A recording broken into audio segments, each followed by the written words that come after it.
तुम्ही पाहत आहात MCN न्यूज मराठी। राज्याचे माजी मुख्यमंत्री पृथ्वीराज चव्हाण यांनी उपमुख्यमंत्री सुनेत्रा पवार यांच्याबाबत केलेल्या वक्तव्याच्या निषेधार्थ बारामती शहर राष्ट्रवादी काँग्रेसच्या वतीने भिगवण चौक येथे निषेध आंदोलन करण्यात आले। या आंदोलनात पक्षाचे पदाधिकारी, नगरसेवक आणि मोठ्या संख्येने कार्यकर्ते सहभागी झाले होते। यावेळी संबंधित वक्तव्याचा निषेध करत घोषणाबाजी करण्यात आली। राजकीय मतभेद असले तरी महिला नेतृत्वाबाबत अवमानकारक भाषा वापरणे लोकशाहीच्या संस्कृतीला शोभणारे नसल्याचे उपस्थितांनी सांगितले। राष्ट्रवादी काँग्रेसच्या पदाधिकाऱ्यांनी काँग्रेसवर टीका करत सुनेत्रा पवार यांच्यावरील आरोप बिनबुडाचे असल्याचा दावा केलाय। सुनेत्रा पवार यांच्या कामाचे मूल्यमापन त्यांच्या कार्यावरून व्हावे, वैयक्तिक टीका टाळावी असे आवाहन आंदोलनकर्त्यांनी केलं।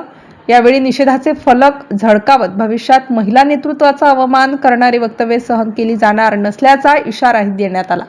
MCN न्यूज मराठीकरिता कृष्णमूर्ती जगताप, बारामती।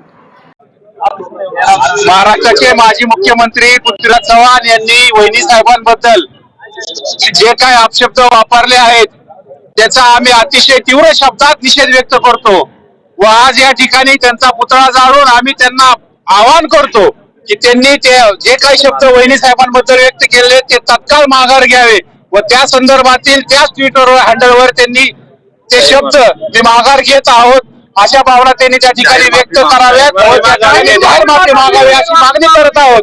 काँग्रेसनं यापूर्वी आदरणीय स्वर्गीय इंदिरा गांधीजी यांच्याबद्दल काही नेत्यांनी त्यांच्या काळात ज्यावेळी अशा प्रकारचे शब्द वापरले होते त्यावेळी त्याचा अतिशय तीव्र शब्दात निषेध करता व संपूर्ण भारतभर या गोष्टीचा निषेध केला होता। तशाच प्रकारच्या शब्दाचा प्रयोग जेव्हा काँग्रेसचाच एखादा ज्येष्ठ नेता करतो त्यावेळेस ती गोष्ट अतिशय निंदनीय असते। त्यामुळे आम्ही पुन्हा एकदा सदर नेत्याचा अतिशय तीव्र शब्दात निषेध व्यक्त करतो व पुन्हा एकदा त्यांना आवाहन करतो की त्यांनी ते शब्द तात्काळ माघारी घ्यावेत।